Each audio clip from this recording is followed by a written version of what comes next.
So let us start this session. We have Professor Ghosh with us, and he is a professor in the Department of Computer Science and Engineering, IIT Kharagpur. So he will be delivering a very interesting talk related to artificial intelligence. In this domain, he has been working since long, and I hope you all will enjoy his talk as well as it will be fruitful for all of you. So let me formally introduce Professor Ghosh to all of you.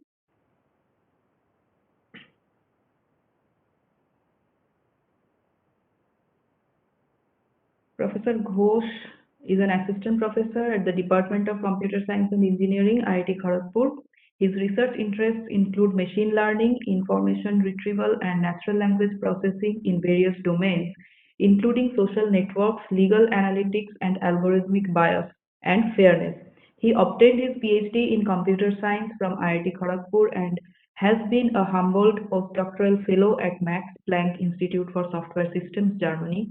He was awarded the Institute of Engineers India Young Engineer Award in Computer Engineering discipline in the year 2017-18. Before joining IIT Kharagpur, he was a faculty member at the Department of Computer Science and Technology, IIEST Shibpur. Welcome, Professor Ghosh. So we are good to go and start. Okay, hello, am I audible? Yes. Okay, good. Okay, and let me share my slides and see. Just a minute.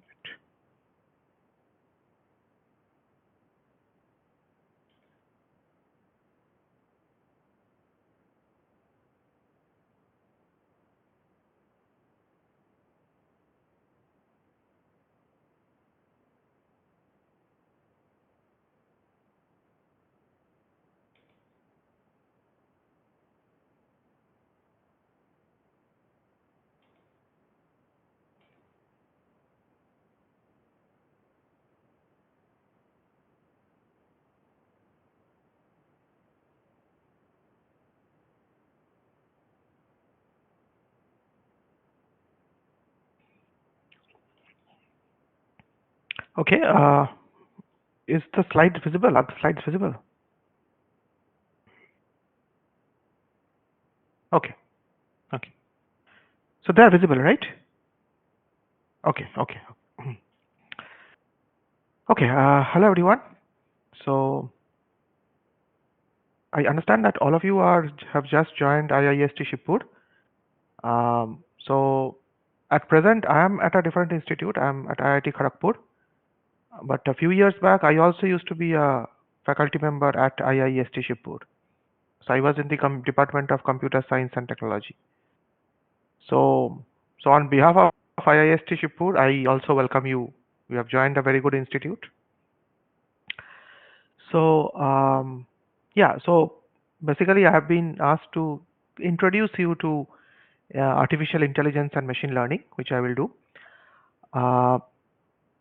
So let me do this. Let me stop my video and let me present the slides. At the end, I think we will have some time for you to ask questions if you want. Okay. So I have kept a very easy to follow slides. So no, don't expect a lot of mathematics or a lot of machine learning theory and so on. So I understand that after lunch, maybe some of you are already asleep, but hopefully the rest of you who are awake will enjoy the slides because I have not put any theoretical or mathematics there at all. So there is no formula much there, mainly pictures and all. Okay, just to get an idea, just a minute.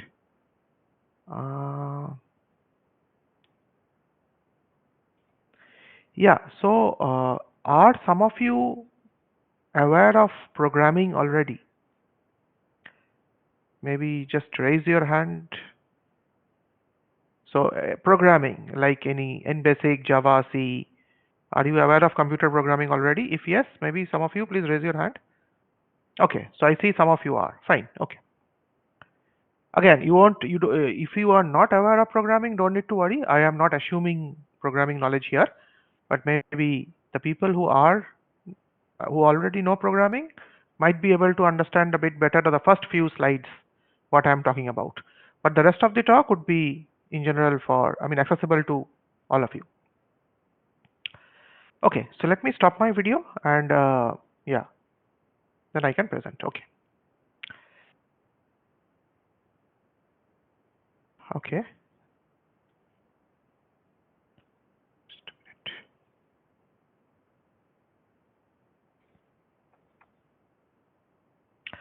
Fine.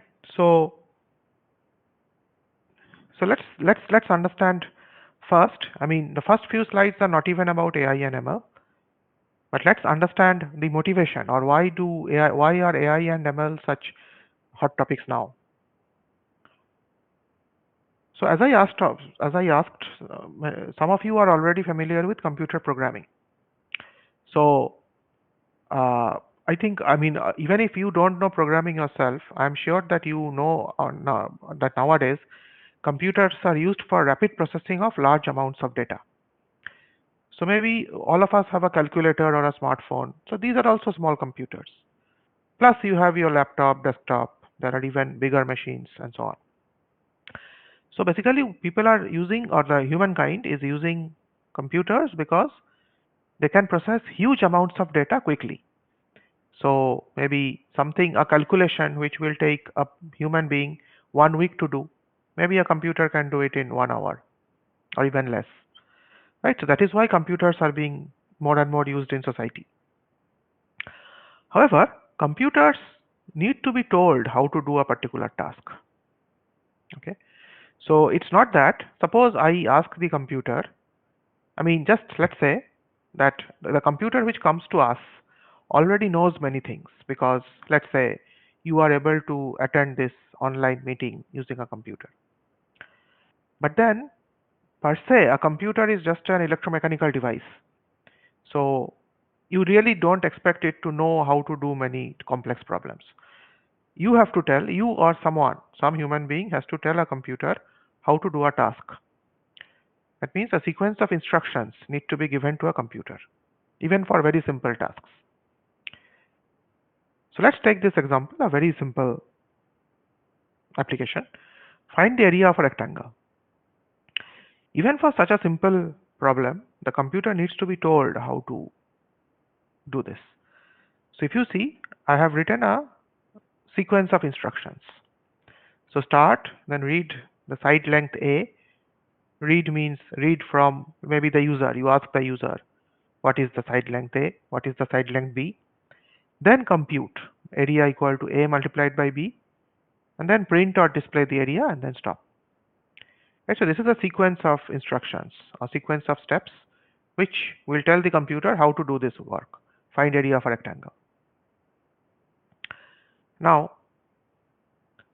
this set of instructions that I showed you, this was written in plain and simple English, which I guess all of you understood. This sequence of instructions is sometimes known as an algorithm. Okay.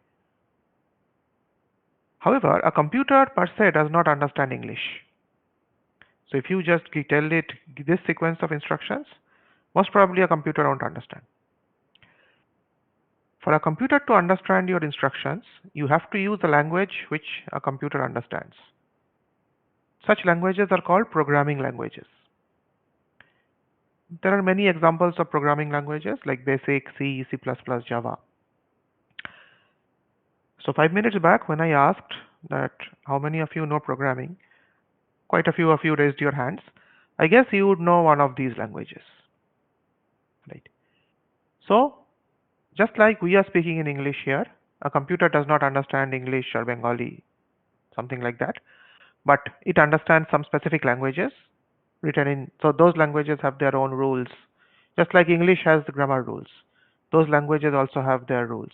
So those are called programming languages. And a sequence of instructions that you write in a programming language is called a program. Okay. Now, in your very first year of undergraduate, whichever department you are in, probably you will be taught how to program. So I don't know, but I mean, as I said, I used to be a faculty member at IIEST Shibpur uh, till a few years back.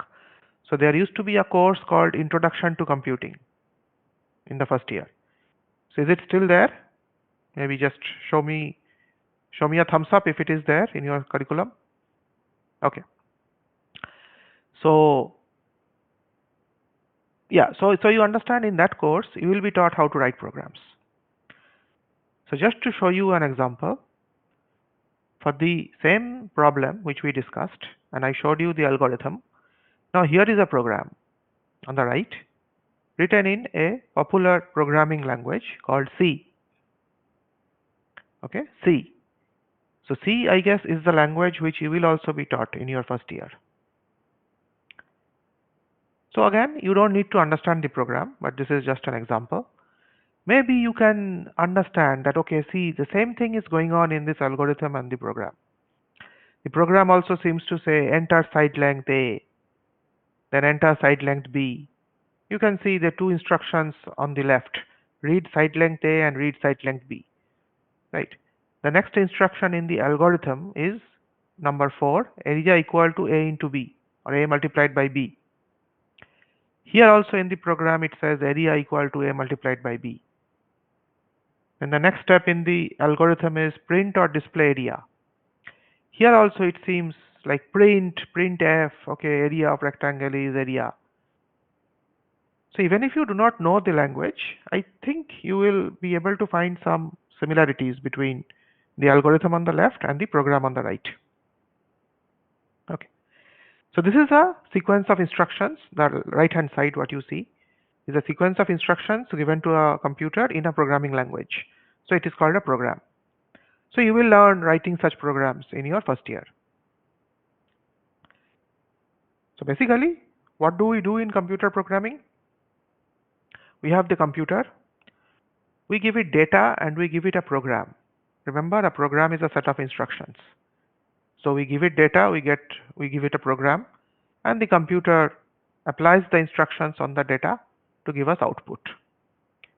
Like in the previous example, data would be the length of the two sides of the rectangle. Program would be what I showed you.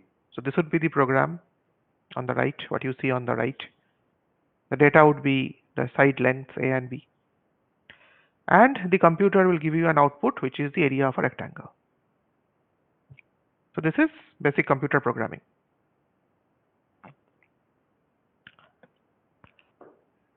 Okay. Now this is a very simple example. Find the area of a rectangle. You can write programs for actually many complex tasks also. Say, for example, how much time will it take for a body to fall to the ground? This is a problem in physics, which I guess all of you have done in your senior school classes. You can write a program which will take as input or as data different characteristics of the body and what is the value of g, the gravitational constant, and you will give these data and you will write a program. Then the computer will be able to compute how much time it will take for a body to fall to the ground. Similarly, all of you have given JEE, so you might remember the day when you got the results. So then someone must have written, so I guess how many people give JEE? Maybe a few lakhs, maybe 5 lakh people. Okay, not 5 lakh, that would be too much, but maybe 1 lakh students give JEE. All of you get some marks. So now someone has to compute the ranked list, right? So who has ranked 1? Who has ranked 2? Who has ranked 2005? So of course a human being can do it, but nowadays everyone uses a computer.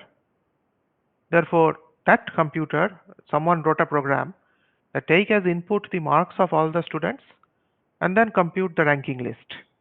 At who has ranked 1, who has ranked 2, who has ranked 506, and so on. So you can actually write programs for many tasks. And you will write programs.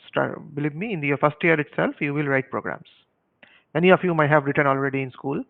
For the rest, you will write programs in your first year. So, for a long period of time, human beings wrote these programs They made computers do many work, fine, which is good. But then people have progressed from programming to machine learning, right? So let us understand why or how. And about machine learning, see, I mean, in fact, when I was told from IIEST that I'll have to give this talk to the first year, I was kind of surprised that why do you want to introduce machine learning and AI to first year students? Because I think like these are meant for senior years, maybe third year onwards or something. So they said that, machine learning, AI, these are hot topics nowadays. These are very popular. That's why we want uh, our students to be introduced to these topics. So you see, that is a proof that technologies like AI and machine learning have become quite popular nowadays. And we are not the only one who feel that these have become popular. You can see some quotes by quite famous people who also say that machine learning is very important nowadays. Like machine learning is the hot new thing, or yeah, machine learning is the next internet, and so on. So machine learning or AI, it's kind of everyone agrees that that is quite important and so on.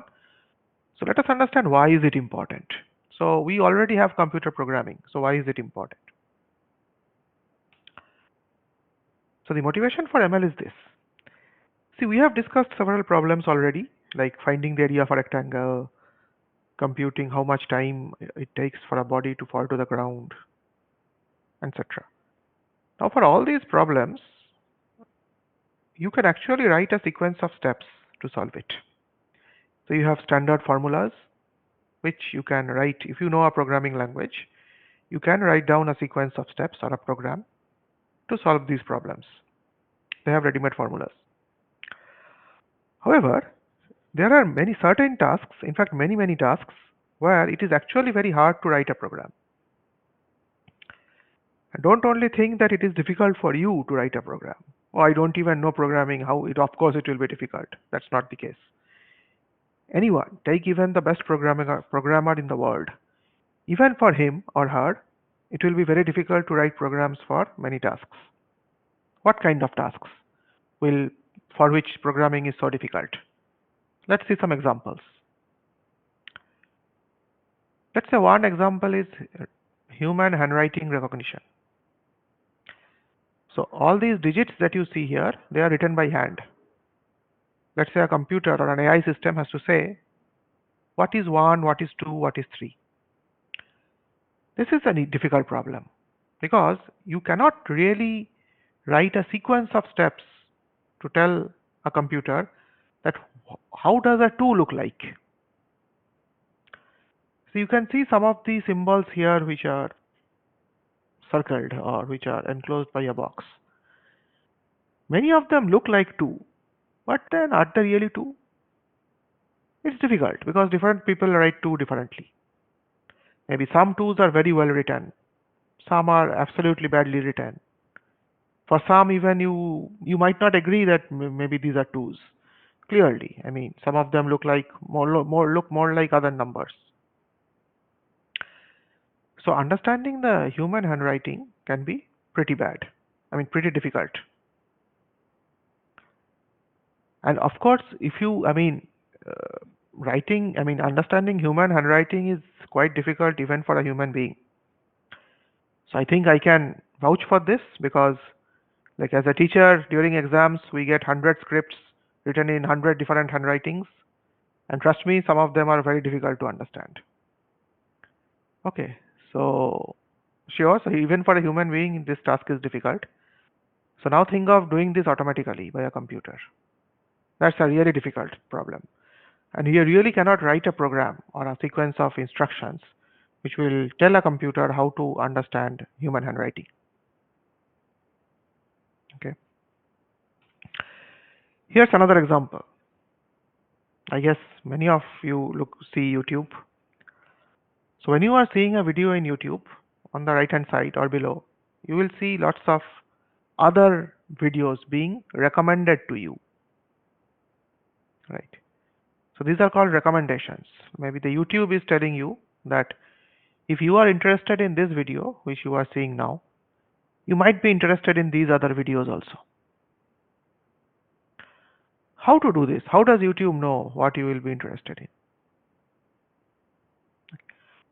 Okay, I'm not claiming that always what YouTube thinks is correct, but in many cases they do give correct recommendations. That means in many cases they actually show you videos which you might like. How will YouTube know what video you are likely to watch next, or which videos you would like to watch next? It's difficult to figure out a problem. I mean, it's difficult to figure out an algorithm to solve this problem. Because for that, you'll have to understand what a human being likes. How can you write a program to do that? I mean, a sequence of steps to understand what a human being likes. Very difficult to write. Another example, so playing complex games like chess. I think some of you might know that computers play chess also. So sometimes you have these international tournaments where computers play against very good chess players like Viswanathan Anand or Garry Kasparov. So like when we were school children in 90s, there was this big competition organized and it made a lot of news then when a computer would play the grandmaster, I mean the world champion at that point of time. He was Garry Kasparov from Russia. So this computer played against Garry Kasparov, and Kasparov could beat the computer a few times, but the computer also could beat Kasparov a few times. So how can you make a computer play chess? It is very, very difficult to write a program about how to play chess well. Okay. So like you cannot have a formula for playing chess well. So it's very difficult for you, for anyone, to write a program or to define a sequence of instructions which will tell how to play well and to win at chess.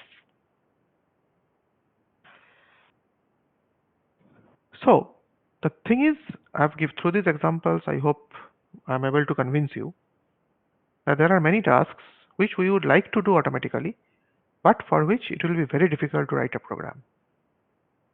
And why is it difficult? Because of the answer may be varied. For some problems, even we do not know how to solve. Right? So, yeah, playing chess. I mean, I also may not know how to play chess well, but I would like to teach a computer how to play chess well. I mean, looks very surprising, but yes, I mean, not everyone who is training a computer. See, if this was required, that let's say, let me make a statement that anyone who is trying to teach a computer how to play chess should himself or herself be a very good chess player.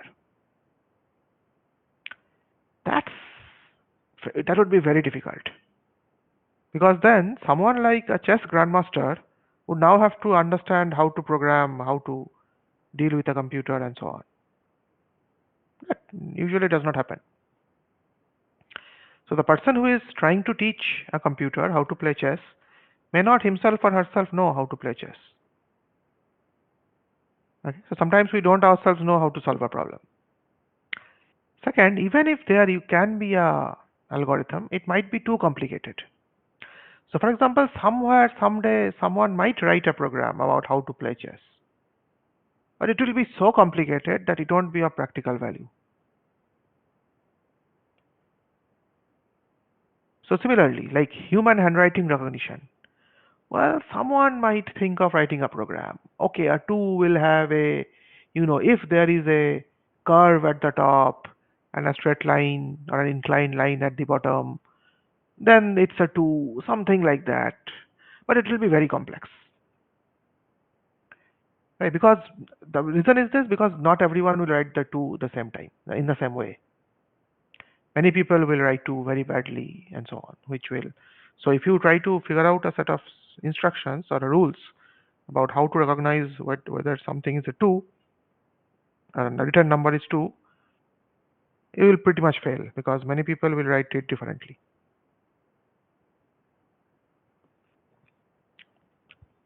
Also, another difficulty arises sometimes. Think about that YouTube example. But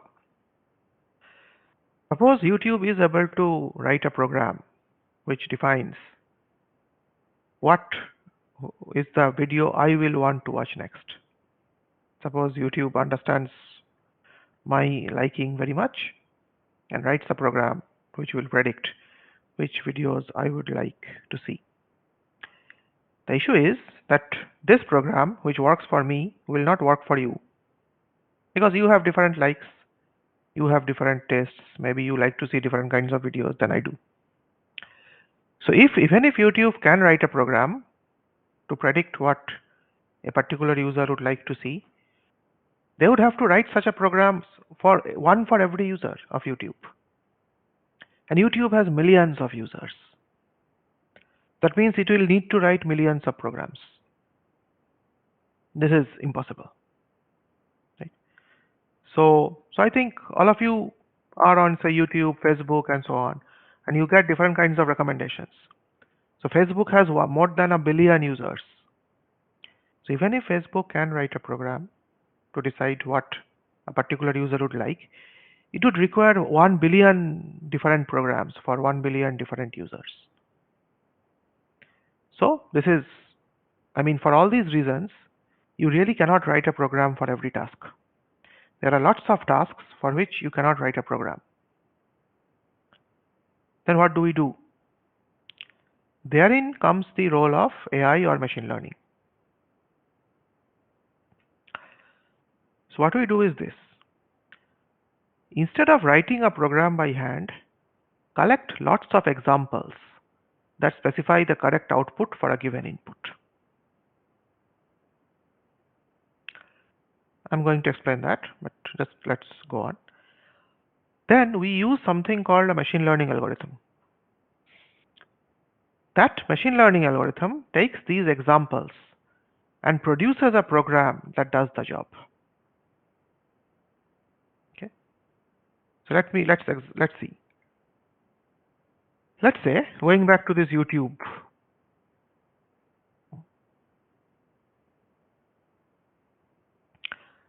As I said, it is very difficult to write a program to define what is the next video a person would like.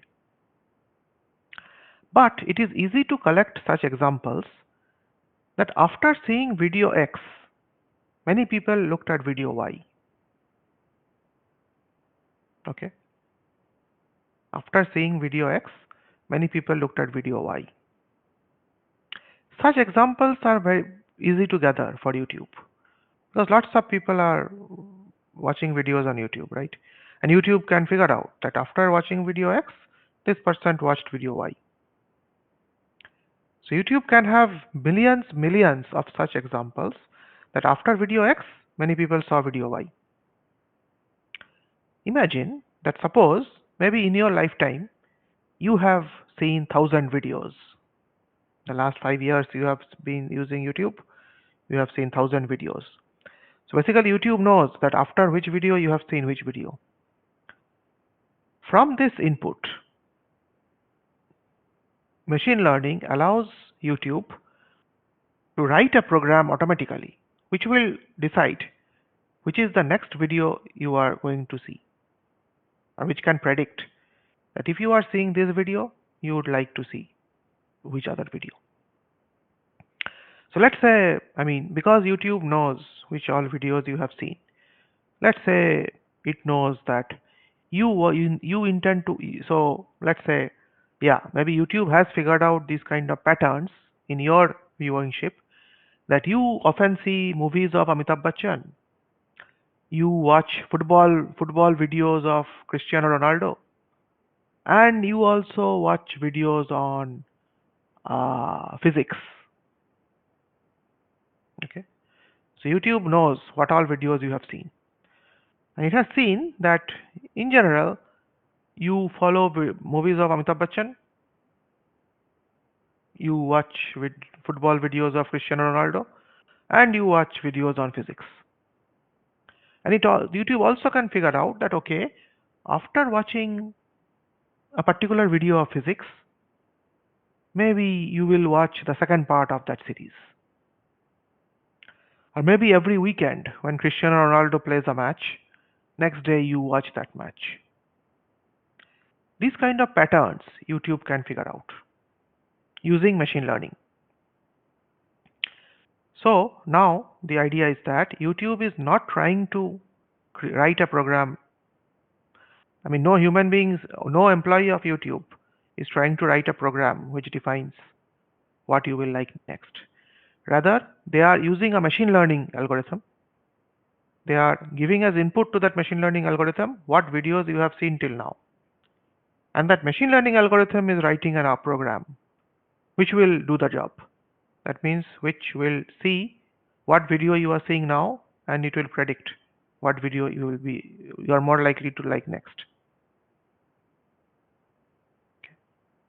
Let's take another example. This digit recognition thing, or human handwriting recognition. As I said, it is very difficult to write a program to decide what is 2, what is 3, and so on. However, we can take lots of such handwritten digits. Many people are writing numbers. We can take lots of examples of handwritten digits. And say we feed all these digits, millions of digits, to a computer, to a machine learning algorithm. And we tell it, oh, you know, these are 2s. This is a 2, this is a 2, this is a 3, this is a 4, this is an 8, this is a 9. We give it lots of examples. From that, the machine learning algorithm will try to understand some patterns, like what kind of writing makes this a 2? What kind of writing makes a number a 5? What kind of patterns make a number a 4? These we are not telling the algorithm. The machine learning algorithm, we are just giving it examples. Examples of 1, example of 2, example of 3, and so on. And from those examples, the machine learning algorithm or the AI system is understanding some patterns as to what kind of writing makes a number 5, what kind of writing or patterns makes a number 8, and so on. Okay, so that is the utility of machine learning.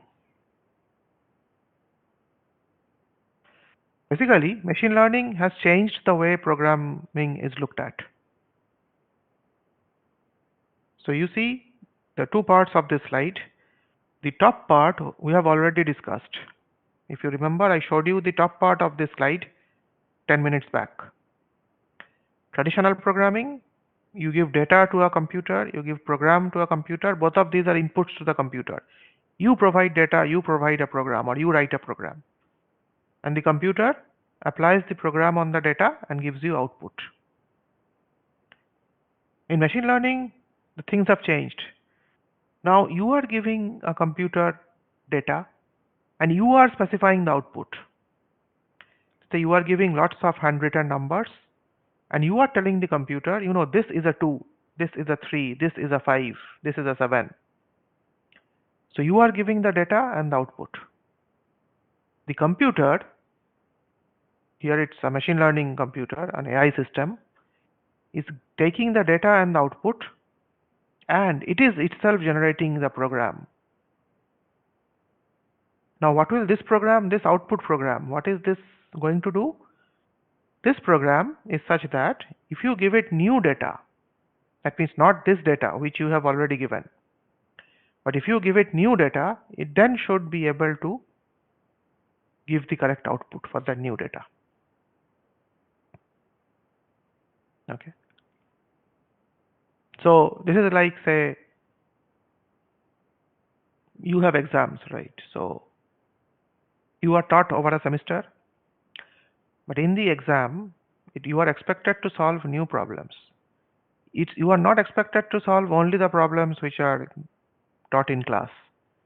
Rather, you are expected to understand the concepts and then solve new problems. So here also, the program that is output by a machine learning or an AI system, that program is expected to work correctly on new data.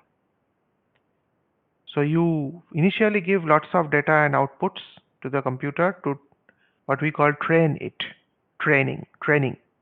Just like you can train a horse, you can train a dog, you can train a child to do many things, to understand things. You train such a system by giving lots of data and output. Okay, and then that computer itself outputs the program, which will work on new data.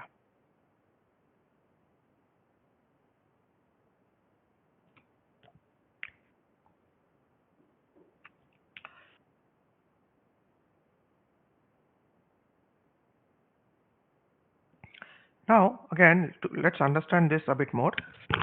So we are using the term learning. Now, I think you know from common knowledge, human beings also learn. Just like you have learned a lot of things in school. Now you have come to IIST Shibpur to learn even more things. Some of you would learn civil engineering, some of you would learn computer science engineering, and so on.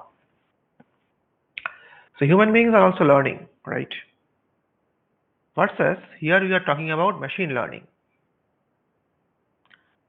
So do humans learn in the same way as machines? Well, sometimes they do, sometimes they don't. So for example, if possible, humans actually prefer to learn how to design the program. That is why we learn programming. I mean, that is why say you all will be taught programming in the first year. So in general, humans prefer to learn how to design the program. But for very complex tasks, humans also learn from example inputs and outputs.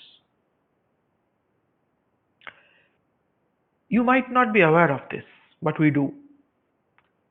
Let's say a very complex task.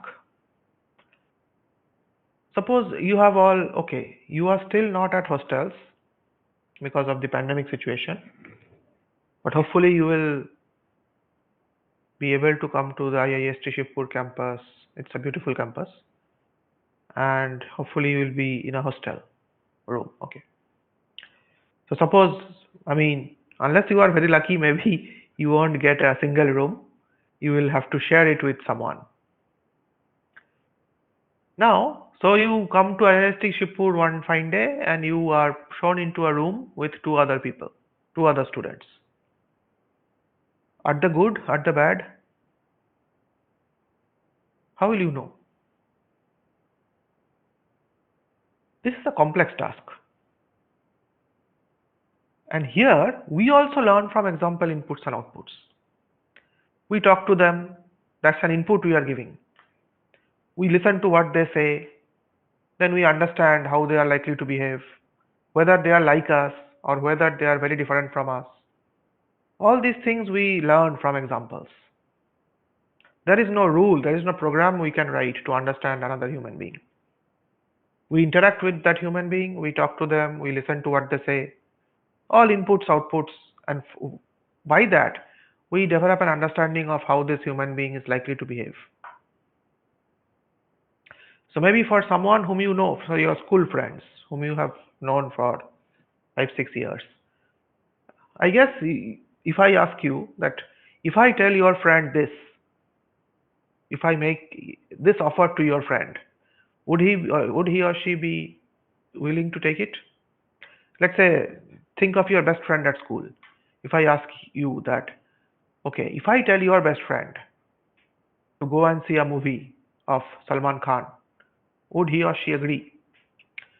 Maybe you would be able to say yes or no on behalf of him or her, because you understand that, oh, he does not like movies, he won't. Or yes, he's a very big fan of Salman Khan, so yes, he will be ready to go to the movie. But for a new person, maybe you will meet lots of new people when you come to IIST Shibpur. For a new guy, new person, we have no way of knowing how that person will behave unless we go through lots of example inputs and outputs with him. So we tell them many things, we hear what they say. With that, we develop an understanding of how this person is likely to behave. Okay. So for very complex tasks, actually humans also learn from example inputs or outputs. Maybe we don't do it consciously, but that is always happening in our brains. Many life experiences we gather by studying example inputs and outputs. Okay. So in some form, human learning and humans also, in some aspects, humans learn differently from a machine, but in some aspects, human learning and machine learning are also similar. Also, yeah, as I said, there are some aspects common to both. For example, when we teach a human being as well as when we teach a machine, we expect or we want that person would be able to generalize their learning to new or unknown inputs. So let's say we are teaching a child how to cross a road. So we take them to a road, we take the child to a road and see, oh, see left, see a bus is coming. Then you should not cross the road now. Let the bus go, then you cross the road. Okay. So we think that the child has learned. So next day when the child is at the side of a road, now let's say he does not see a bus coming, rather he sees a truck coming. Then we want the child to have this intelligence that, oh, what was told to me for the bus also applies for the truck. So I should not cross the road. But a child should not think that, oh, what was told to me was for a bus. This is a truck, I can cross. That should not be the idea. Right. So just like we expect the child to be intelligent enough to be able to generalize to new examples, like we taught him for a bus, but we want him or her to be generalized for a truck also. Similarly, for a machine learning or AI system, as I said, we will train the system using some data, but we would like it to generalize to new data also. Okay. But this is a very challenging step. Sometimes what we teach a child, the child may not interpret it correctly. Again, let's take an example. Let's say we are trying to teach a child to distinguish between safe animals and dangerous animals. How to define if an animal is dangerous or safe? Maybe there is no set sequence of steps which we can use to distinguish between safe and dangerous animals. Rather, maybe we will show the child some pictures of animals.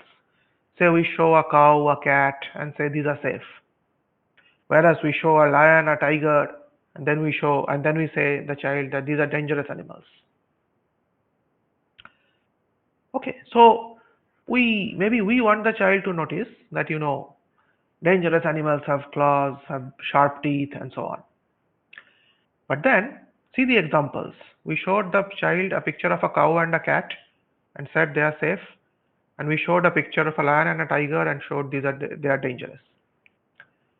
What if the child understands that any animal which is white in color is safe and any animal which is yellow in color is dangerous? From these examples, a child can understand that. So this is a challenge, as in sometimes a child can misinterpret what we say. Exactly the same challenge applies to a machine learning or an AI system. We will train it using lots of examples, but sometimes an AI system may interpret things differently compared to what we want it to interpret. Okay, so these challenges are also there. So in human learning and machine learning, there are lots of commonalities actually. Okay, so now, if you ask me what is machine learning, I'm just trying to explain the intuition, but then some people have also defined machine learning. I'm not going into these definitions. You can see, in 1959, Arthur Samuel defined machine learning as a field of study that gives computers the ability to learn without being explicitly programmed. Right, so this part is important, without being explicitly programmed. That is what I was telling you. We can write programs for some tasks, but we would like to solve complex tasks for which we cannot write a program. So that is why machine learning and AI comes. So okay, I'm skipping this part because yeah, these are definitions. Okay, so till now we have been talking about machine learning I have also used the term AI. What is AI? Again, I'm not going into formal definitions, but AI is an umbrella term incorporating many different types of technologies. Important part is machine learning. This is what we are discussing. Then you hear of terms like computer vision, natural language processing, speech recognition, and so on, many more. So intuitively, I think you understand computer vision is enabling a computer to see as if. So like a computer should be able to see an image or a video and then understand what is happening in that video or image. Natural language processing, you understand written down text. Maybe we are writing letters, we are writing many things, we are typing in things. So that kind of processing, that kind of written text is natural language processing. And speech recognition, when we are telling things, we sometimes want to talk to a computer so that the computer understands us and answers our questions. So there are lots of these technologies under AI. I'm mainly focusing on machine learning, but I'll also give you a couple of examples of computer vision and so on. Now, as I was telling about types of learning, as I was telling about machine learning, now there are different types of learning. Let us just see a few. What we have been talking about till now is called supervised learning. So basically, in this supervised learning, we have lots of what we call training data. Okay, training data includes desired or correct outputs for the data. Let's take an example.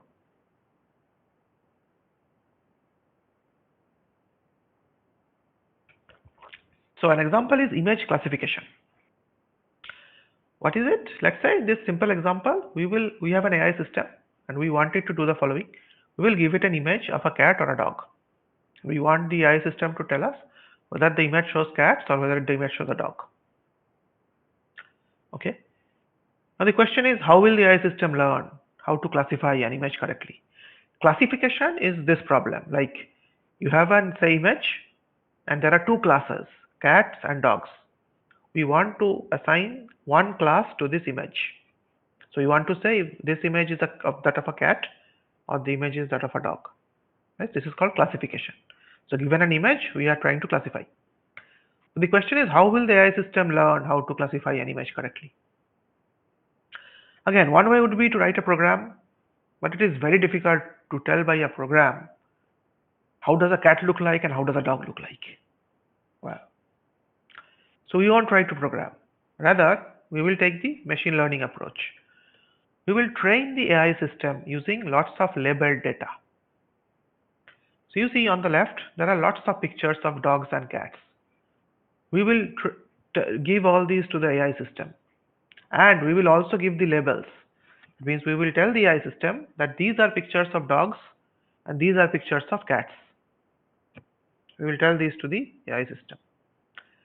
AI system takes these and tries to learn features. The AI system tries to learn features or patterns, that what makes an animal a dog, or how do dogs look like, and what characteristics or what features make an animal a cat. Okay. Let me ask you, maybe, okay, you are all muted, so you cannot answer by voice, but maybe I'll just ask yes or no questions. So if you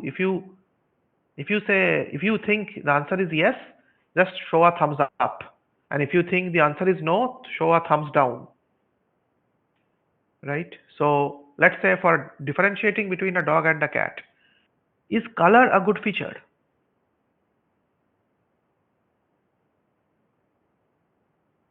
Okay, many of you are showing thumbs down. You are right, because a cat and dog both can be white or black. Okay, maybe is size a good feature? Size. Okay, here some of you are telling thumbs up, some of you are showing thumbs down. Both are correct. Yes, some dogs are much larger, but then some dogs are very small too. Like trust me, there are lots of dogs which are smaller than even a cat. Okay. So size may or may not be a good feature depending on what breed of dog you are talking about. Most probably it is not a very good feature because there are lots of dogs which are smaller than cats. Okay, what is a good feature then? Having these hairs on the face like a mustache, is that a good feature? Here, okay, I see at least the ones whom I am able to see, most of you are telling yes. Probably yes. I mean, dogs don't have those, long hairs just below their nose, usually. Okay, I can see some many of you mentioning in the chat also. Yes. Uh, yeah. Okay, good. Yeah, people are telling about other features, maybe the ears. Ears are possibly different. Mostly, I mean, most cases dogs have well-rounded ears, whereas cats have these pointed triangular ears and so on. So yeah, eye structures, exactly. So as you understand, some features may be good, some features may be bad. Okay, thanks everyone for the replies. So you can stop now. Yes, okay, some of you mentioned voice. Yes, if voice input is available, right, that you don't only see an image, you also get to hear the animal, then maybe it would be simpler to decide whether it's a dog or a cat. So of course, what features you can use depends on what input is available, right? So you see, the AI system has to figure out what features will be good for this classification, right? And then, so how does the AI system learn? Again, I'm not going into details, but basically, see, the AI system tries to predict levels and it already has the correct levels. Remember, with every image that we have given it for training, we already have given the level, the correct level. So the AI system can figure out whether it is doing wrong or whether it is doing correct. And based on that, it takes in feedback and then tunes itself and so on. Right?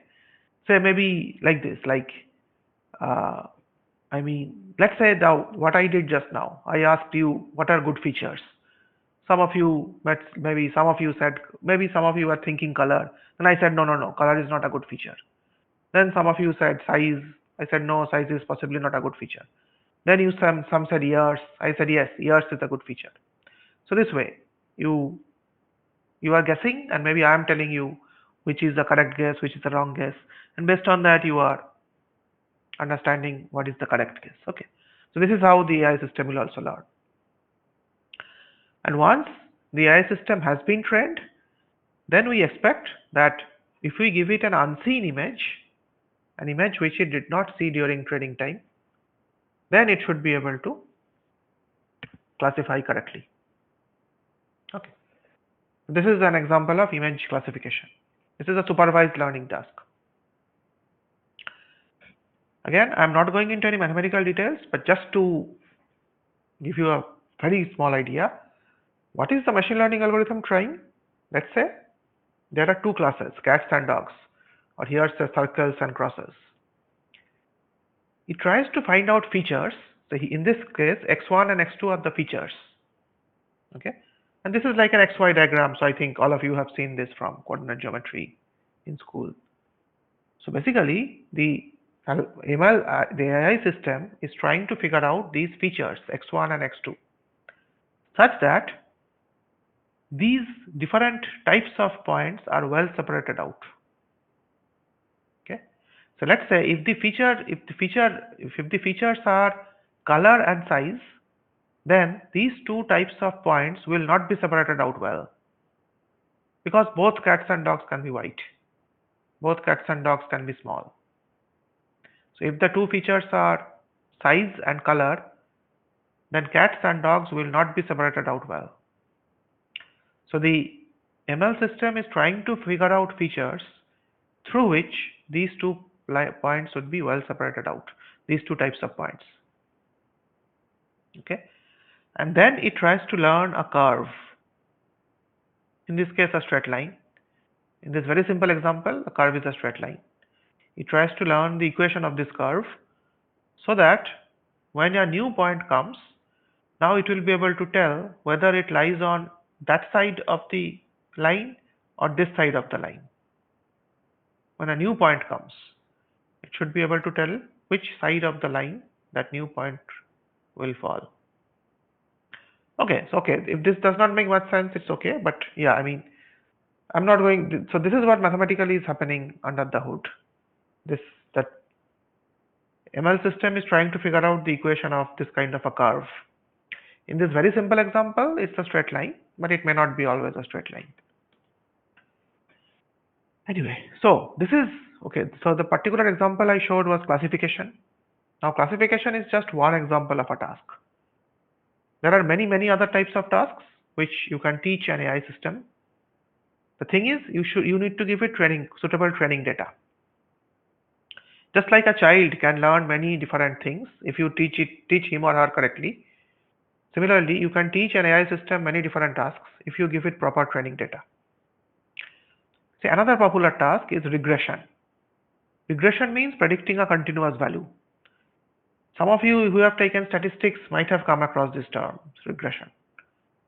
A typical example is, let's say, you see this in this picture. This is about the price of different houses.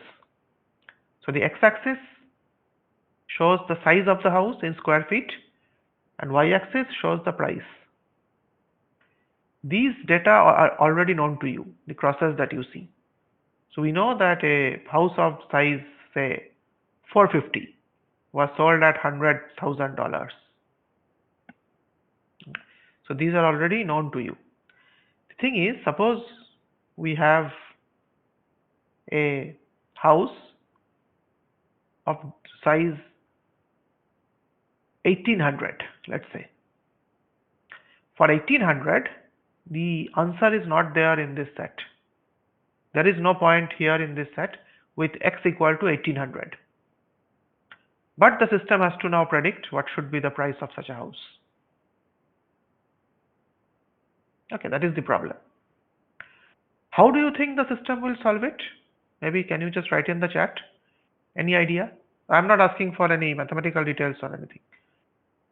How do you think the system would try to answer? Or how do you think the system will try to predict the price of a house whose size is not there in this set?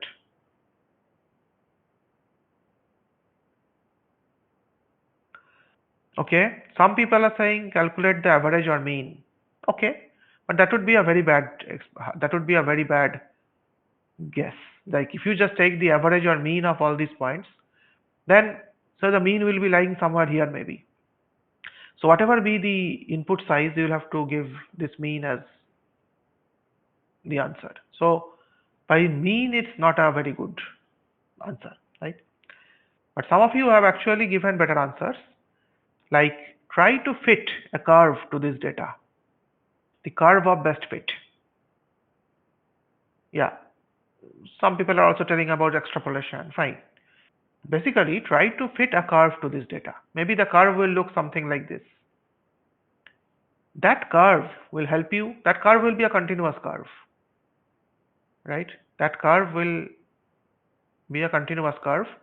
So that if you can plot that curve, then you are able to predict the price of a house with any size, with any value of x. Okay. Fine. So again, not going into details, but it's good to see that some of you have got the idea. Okay. Now both these types were supervised learning, but that is not the only type of learning. There is another type of learning called unsupervised learning. So in unsupervised learning, the training data does not include desired outputs. Okay. So typically now the picture looks like this. 5 minutes back I showed you a similar picture where there were crosses and circles. But now see, there are no crosses and circles. All points are the same because there is no labeled data. So now the AI system will try to figure out features by which different types of points which look similar are grouped together. Okay. Again, I'm not going into details, but typically the idea is this. In supervised learning, Let's say, so this is the AI system, this robot is the AI system. So in supervised learning, there is a teacher which is telling the robot or telling the AI system whether its guess is correct. So here see initially the AI system guesses banana, the teacher is telling no. When the AI system guesses apple, then the teacher is saying yes. So there is a teacher to teach the AI system. This is supervised learning. But in case of unsupervised learning, there is no teacher. So you have just given lots of fruits and left the AI system to itself. What the AI system is trying to figure out is what looks similar. So okay, these two fruits look similar, therefore let me group them together. Maybe these other two fruits look different, let me group them differently, and so on. Okay, so it will group something, but of course, then it does not know if it has done the correct thing or so on. So these are basically different types of learning, right? So all seems good.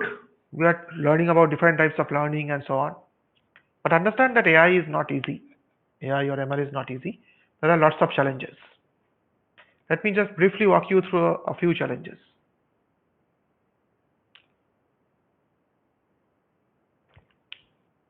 First of all, we want the outputs of an AI system to be accurate. Let's say in that cat versus dog example, we want the AI system to always tell correctly that whether an image is a cat or a dog. But then the answer of an AI system is not necessarily always correct. Just like human beings make mistakes, AI systems also make mistakes. So we would like to, so suppose you have two AI systems. One AI system, so both the AI systems, you give 100 images, some of cats, some of dogs. You see that system 1, for 90% of the images, it tells the correct class. Whereas system 2 can tell the correct class only for 70% of the images. So then you say system 1 is better than system 2. Right. So basically we talk about accuracy. So accuracy of a system, we want the accuracy to be high. So what is accuracy? Again, I'm not defining it formally. Basically for this input, image classification example, what fraction of input images, for what fraction of input images is the output level correct? Let's say if it is only 70%, we say bad system. But if it is 95%, we say good. Though remember that there are actually many very difficult tasks where even achieving 70% accuracy is not easy. Okay, so as I said, outputs of an AI system are not always accurate. Now, what does accuracy depend on? Many factors. I'm not even trying to explain here. Basically, it depends on how well the features are understood by the AI system and how good the AI technology is. Right? So maybe the technology of 90s and technologies of today are widely different. Right? So say in 90s, maybe understanding human handwriting was very, very difficult. But now, at least in English, human handwriting can be understood quite well. Though in other languages, or the Indian languages, it is still more difficult. So yeah, all these many factors decide what the accuracy of a system is. However, don't think that accuracy is so easy. There are lots of nuances. So let's take one example of email classification. So I guess all of you use emails. Do you know that the email system you use already has a classifier, an AI system in it?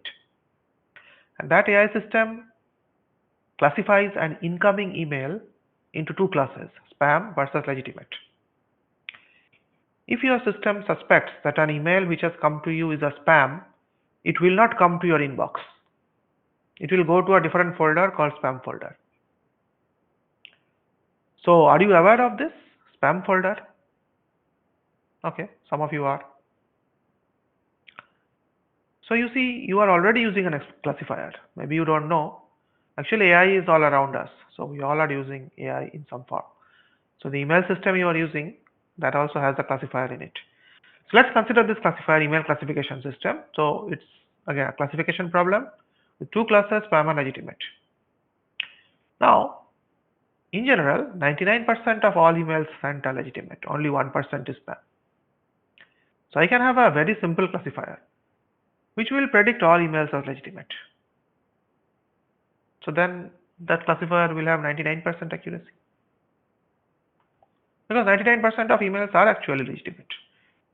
So I just forget about classifiers, etc. I just say whatever comes, I'll just predict it as legitimate. So I'll get 99% accuracy. But clearly that is not something we want.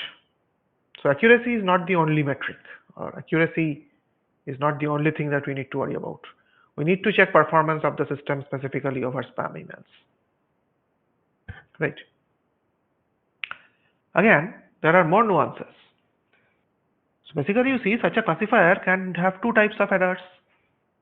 Type 1, an email which is actually spam is mistakenly classified as legitimate.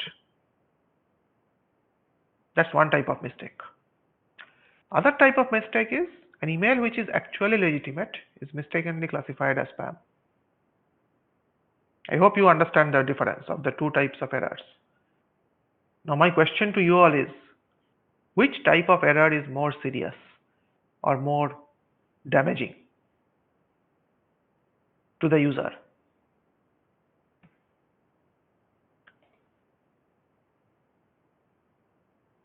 Okay, many of you are saying 2, some are saying 1. Okay, one thing. Okay, some of you are telling both. Yes, sure. I mean, in some sense, both are bad. I mean, any type of error is bad. But even between them, which is more dangerous? Yes, so most of you are telling 2. And you are right. Type 2 error is more difficult, more dangerous. Why? Because, say for a type 1, what will happen? An email which is spam will come in your inbox. Maybe you will get irritated a bit. Okay.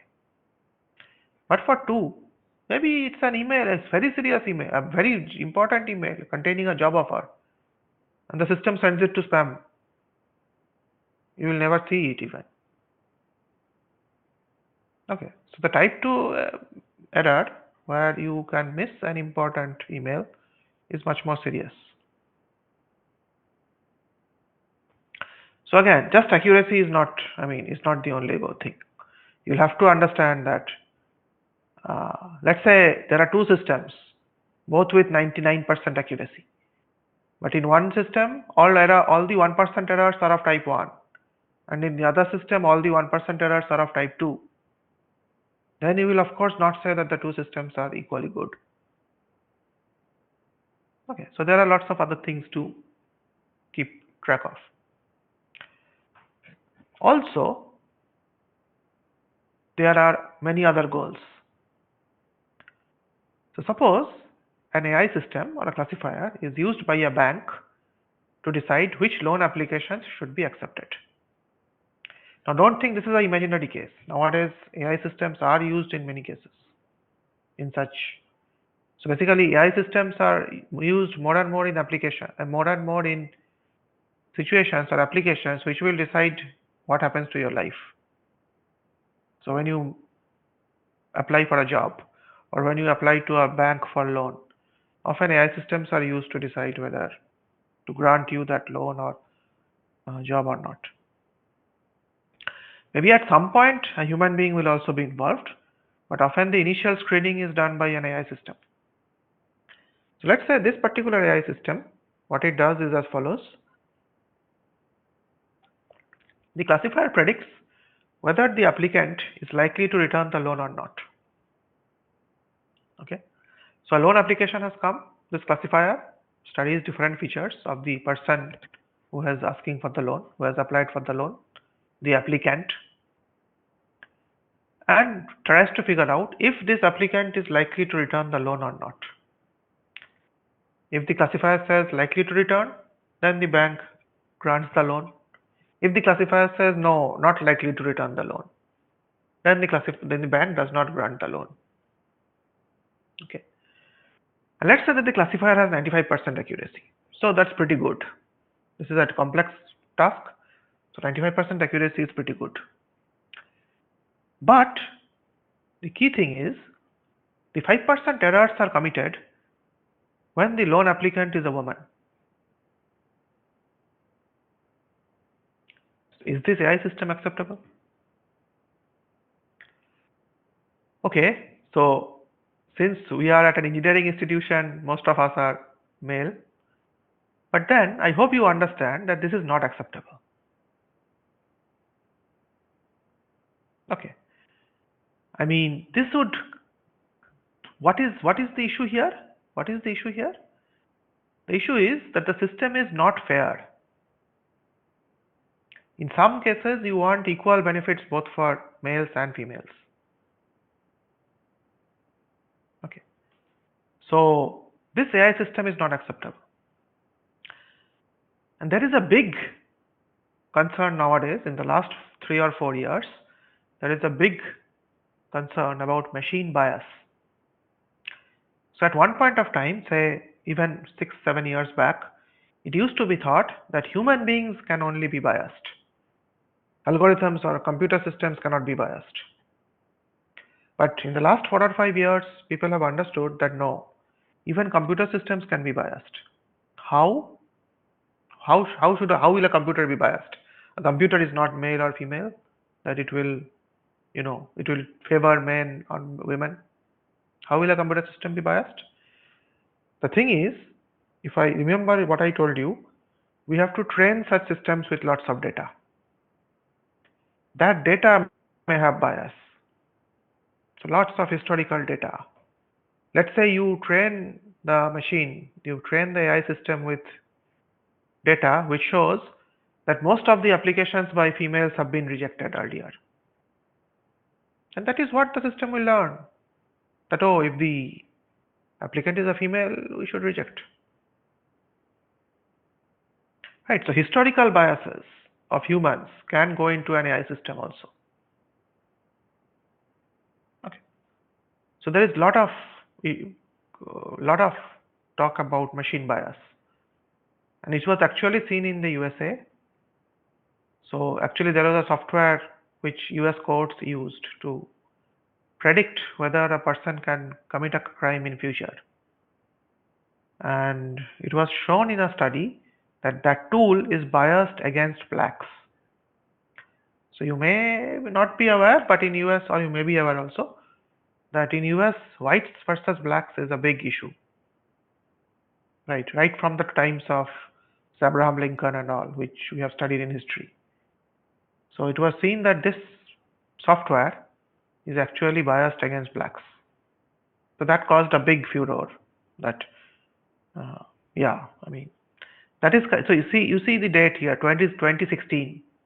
So that was the time around 2016 when people started understanding that even algorithms can be biased or unfair.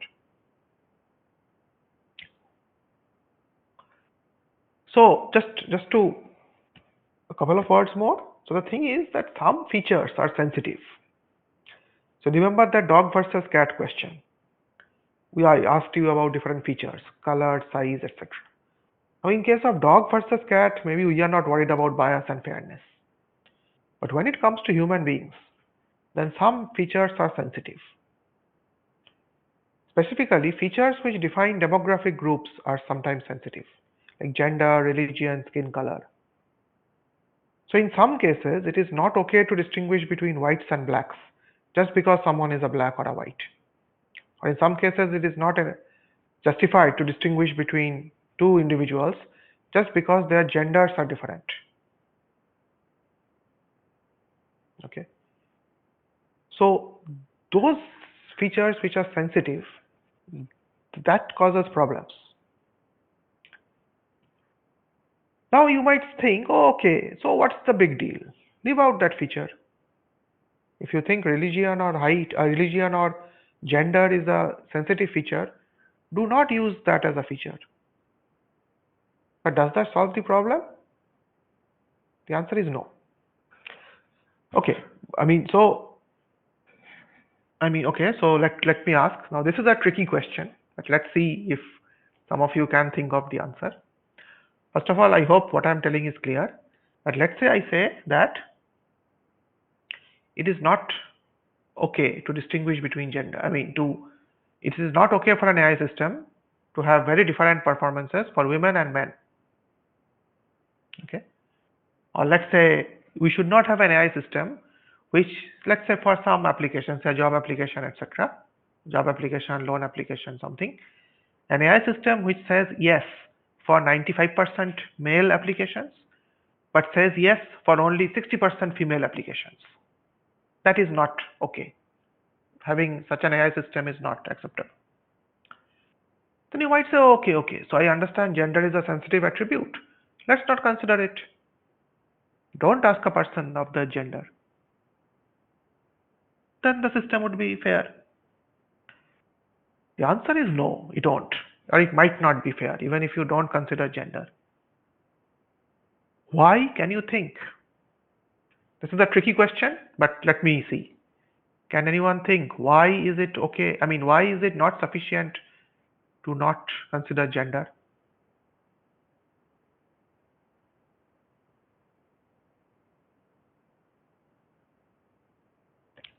Okay, some people are saying, okay, wait.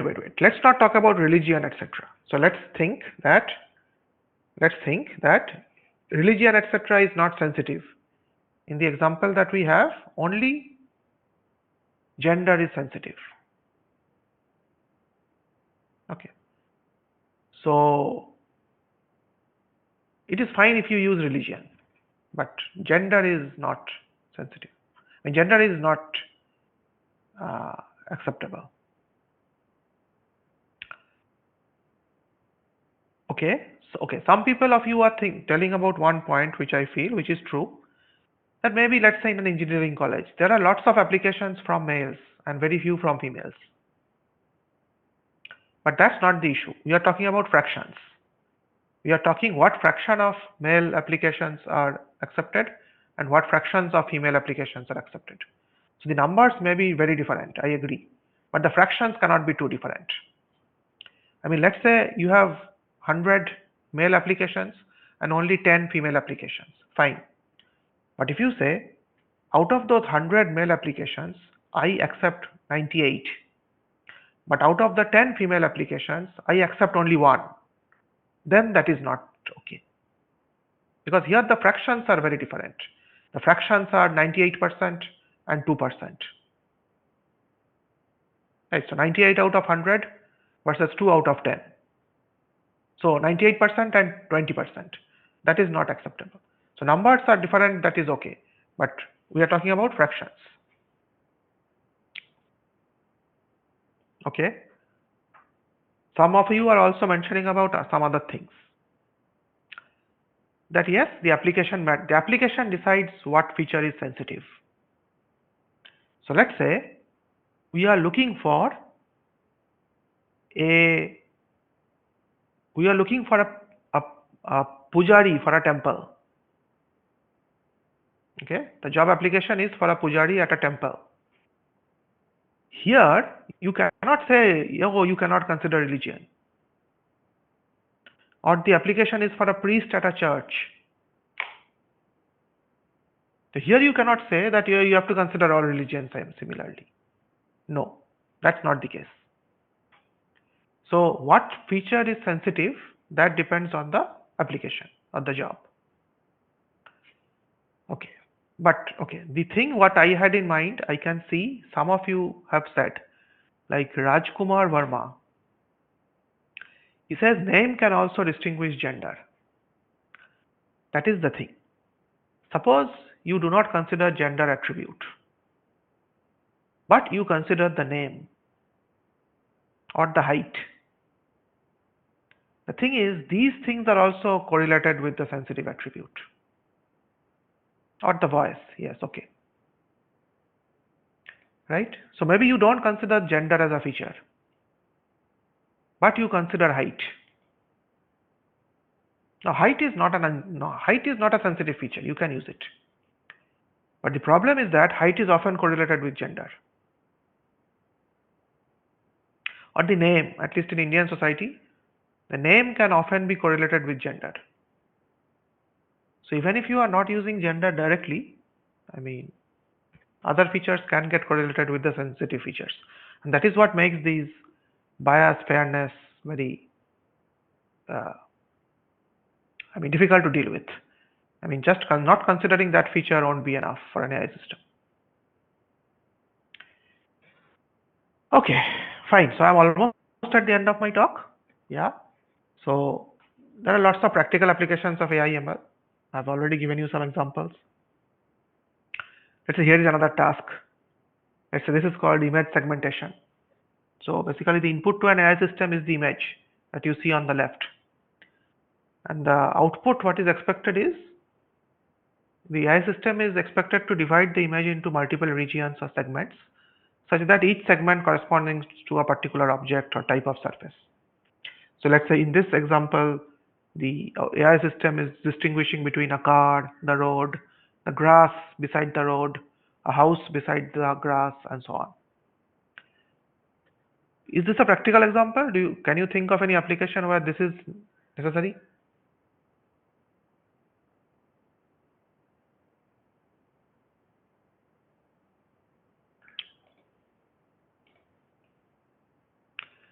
Okay. Someone has mentioned Tesla. Someone says traffic signal. Yes. Yes, these are examples. Automatic driving, right? So, some companies like Tesla are trying to create automatically driven cars, driverless cars. So they have a camera which will see this kind of a view. So that AI system has to understand what is a car, what is the road, and so on. Or even traffic signals. I think you know that in big cities, like say in Kolkata or Delhi, sometimes you will get fined if you go too fast while driving. These fines are not imposed by policemen, but they have cameras at different crossings. Those cameras figure out how fast a vehicle is going. And if it is going beyond 60 kilometers per hour, they impose a fine. So those cameras have to do this kind of things and so on. Another big application in medical imaging. Okay, medical imaging. So let's say the input to the system is an MRI image of a brain. So, what you see on the left is the MRI image of the brain of a human being. And from that, the system has to understand that something is not normal. So that part there is actually a brain tumor. Okay. So these are all different kinds of applications where AI is used. And there are lots of other things like say, like recognizing anomalies. So I don't know if you know that. So you know a fraud, right? Suppose you have a credit card. Sometimes I've seen this happen that the bank sends you a warning that your credit card has been used in Los Angeles just now. Is this you? So clearly it is not you. Someone is doing a fraud. How did the bank know of this?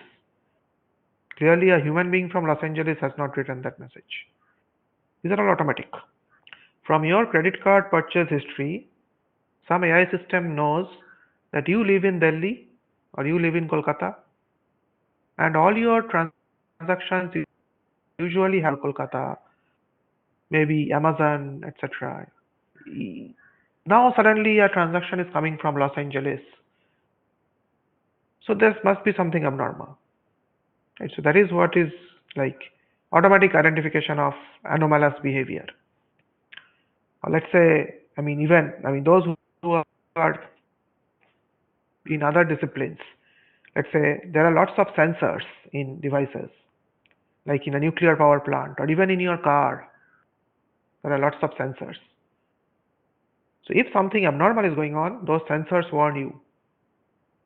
So those sensors are again small AI systems which have some,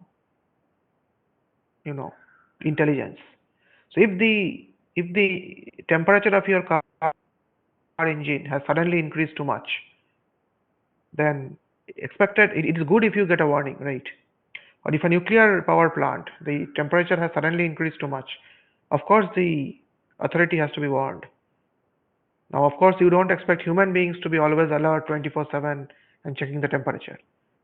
But they have these AI systems which use lots of sensors, and they have this intelligence to understand that something abnormal is happening and warn you. Okay, so yeah, so that was all. So I hope I have been able to convince you that in lots of applications nowadays AI ML are used. As I said, the programming part you will be taught right in your first year, but maybe in some future year, in some more senior year, you might take a course on AI or ML, or there are lots of courses on the internet too, right? So if you are interested, you might look up those kind of courses and so on. So okay, I've been talking quite a lot. I don't think there is a way to take questions here, but well,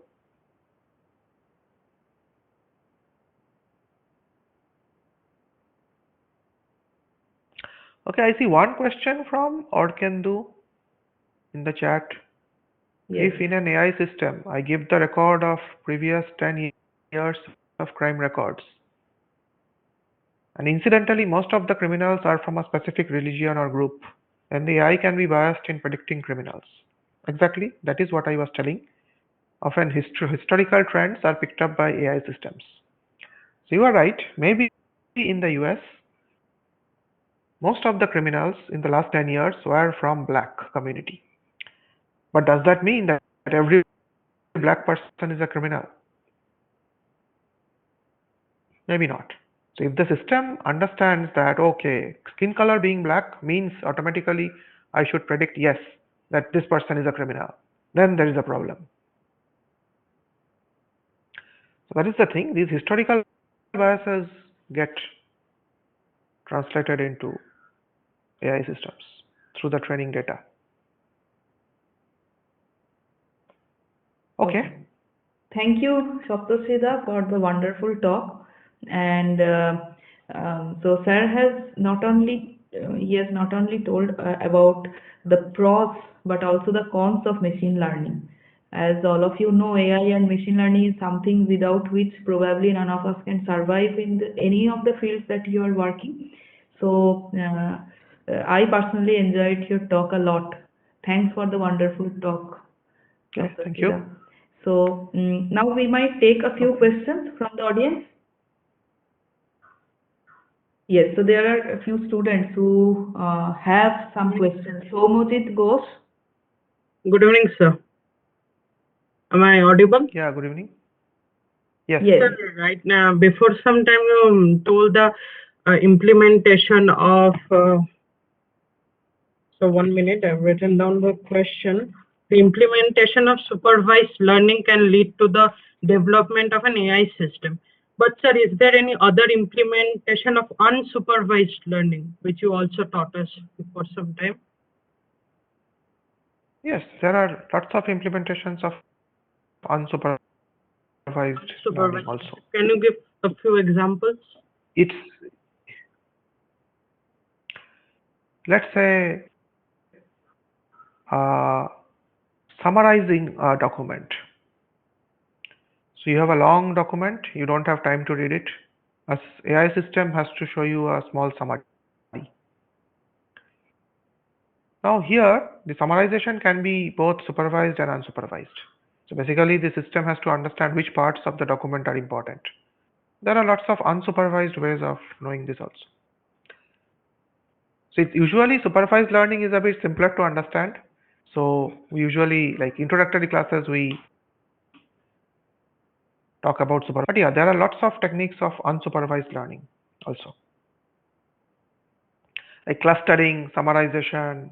I mean, if you do an internet search, you will get lots of materials.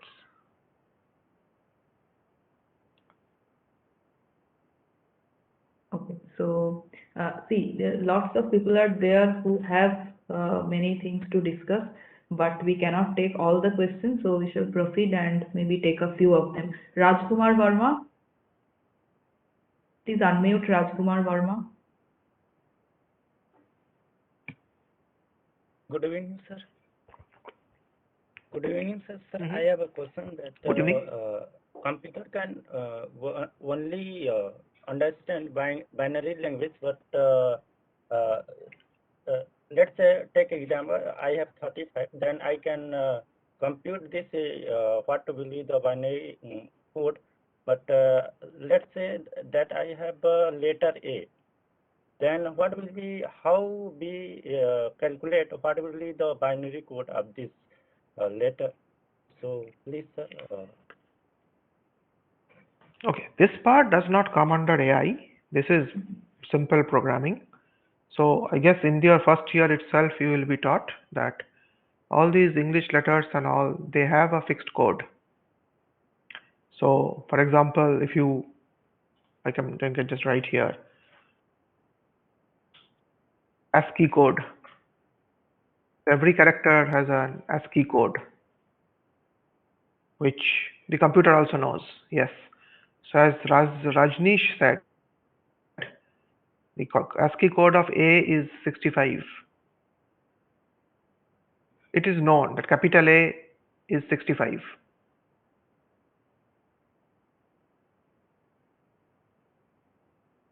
Okay, I think you have got muted, so I can't hear you anymore. Sir, what about images? If I have put any image in computer, then how we will calculate what will be the binary code of this image? That's a good question. So, I mean, from school level physics, which you have all studied, colors, the three primary colors, Yes, sir. do you know? Red, green, and blue. Yeah. Red, green, and blue are the three primary colors, and any other color can be, can be expressed as a combination of these colors. These we have been told in physics. Same idea is used. So basically, so in an image there are lots of dots, which we call a pixel. Okay, fine. So every dot is represented as three numbers: the red value, the green value, and the blue value. And based on that, you can represent an image also as a lots of numbers,